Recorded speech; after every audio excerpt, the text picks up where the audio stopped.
अपूर्व रंग या पुस्तकातील हा लेख आठवणींची भरली ओंजळ. लेखिका अपूर्वा वाणी. आठवणींची भरली ओंजळ. दिनरजनीचे येणे जाणे, 6 ऋतूचे 6 तराणे. गतिमान त्या हिंदोळ्यावर तुमचे अमुचे झुलते गाणे, तुमचे अमुचे झुलते गाणे. वर्षभरामध्ये अनेक संस्मरणीय अशा घटना घडतात. यावर्षी घर, कुटुंब, परिवार, कार्यक्षेत्र या सगळ्याच ठिकाणी नवीन दिशा आणि क्षितिज अनुभवता आलं. 2021 या वर्षभरामध्ये मी मास कम्युनिकेशन आणि जर्नलिझम या विषयात पोस्ट ग्रॅज्युएशन म्हणजे MA MCJ केलं. ब्लॉग रायटर म्हणून साधारण गेल्या 2 वर्षांपासून अनेक लेखमालिका सुरू होत्या. त्यात रंगभावनांचे, प्रासंगिक ललित लेखन, माझं काम माझा अभिमान या मालिका सुद्धा लिहिल्या. यावर्षी पर्सोना हे स्वतःचं YouTube चॅनल सुद्धा सुरू केलंय बरं का. त्यावर अनेक मुलाखतींवर आधारित एपिसोड पोस्ट केलेत. तुम्ही नक्की बघा बरं का. माझ्या या कार्याला तुम्ही सगळ्यांनी भरभरून दाद दिली याचा आनंद आहेच. यापुढेही उत्तम तेच करावं हा माझा मानस. आठवणींची भरली ओंजळ. सुख म्हणे शोधायचं नसतं, ते आपोआपच मिळतं. खरंच असं असतं का? मग या जगात दुःखी असं कोणीच नाही. सुख हे मानण्यावर असतं असं मला वाटतं. कुणाला पावसात अखंड भिजून सुख मिळतं, तर कुणाला नुसताच पाऊस बघून सुख मिळतं. सुख हे मानण्यावर असतं.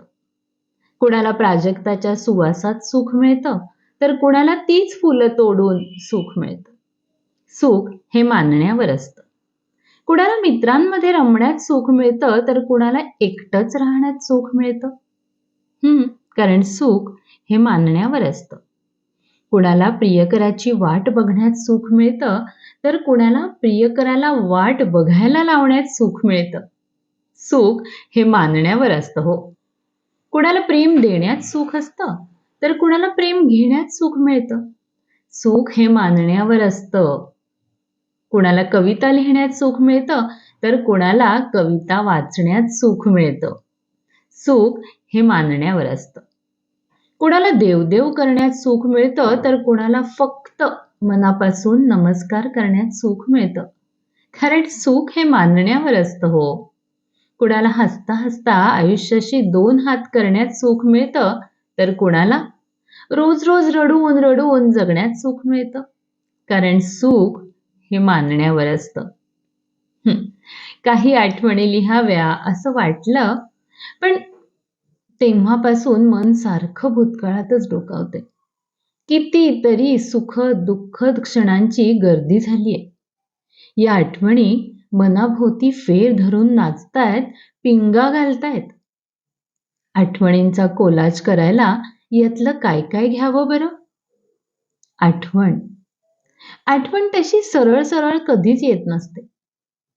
1, 2, 3 हा क्रम तिला माहितीच नसतो.